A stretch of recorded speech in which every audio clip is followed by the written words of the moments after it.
First of all, congratulations, AboitizPower, and everyone who made this milestone possible. Second na nato, no? First was in Lapu-Lapu, and now this is the second time. I consider this groundbreaking not just of a new facility, but of a stronger, more resilient, and more future-ready Cebu. You've heard me say this over and over again, and I truly mean it when I say I have always believed that real progress happens when government and the private sector work hand in hand. We may have different roles, but we share one common goal: to improve the lives of our people. As many of you know, one of my priorities has been making Cebu more investment ready. We have been actively positioning Cebu as a province of charm, not only because of our beautiful destinations, but because of the warmth of our people, the strength of our workforce, and our commitment to creating an environment where businesses can thrive responsibly. But before we can attract more investments, we must also ensure that we have the infrastructure to support them. One of our biggest concerns today is power stability. In recent months, Cebu has experienced several yellow alerts.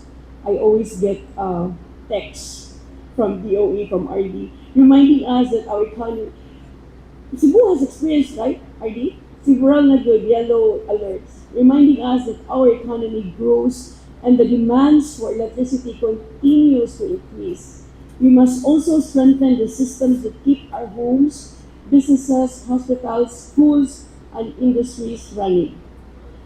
Whenever I hear that Cebu is under a yellow alert, I immediately think about our hospitals caring for patients, our entrepreneurs trying to keep their businesses open, our workers earning a living, and every Cebuano family that depends on reliable electricity every day.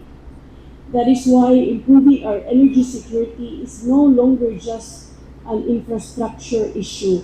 It is a public service issue. It is about ensuring that the progress we are building together is never interrupted. Projects like the 60 megawatts battery energy storage system give us greater confidence that Cebu can continue to grow while maintaining a stable and reliable supply, especially now that our investment opportunities here in Cebu is higher than the rest of the country. RD Gen just gave me a report yesterday showing that investments here in Cebu is rising. So hence the need for our electricity infrastructure. But noon lagi na usahay, we are a victim of our own success. That's why we need this project.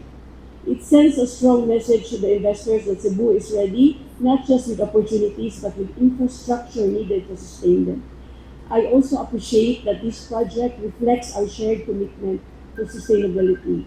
As we pursue economic growth, we must also build a future that is cleaner, more resilient, and more prepared for the needs of the next generation. To AboitizPower, thank you for your continued confidence in Cebu, especially here in Naga. Every investment you make strengthens not only our economy, but also the confidence of others to invest in our province. Rest assured that the provincial government of Cebu will continue to support initiatives that promote innovation, sustainability, and inclusive growth. We remain committed to working with partners who share our vision of building a Cebu that is competitive, resilient, and full of opportunity. Daghan kaayog salamat ug once again maayong buntag kanatong tanan.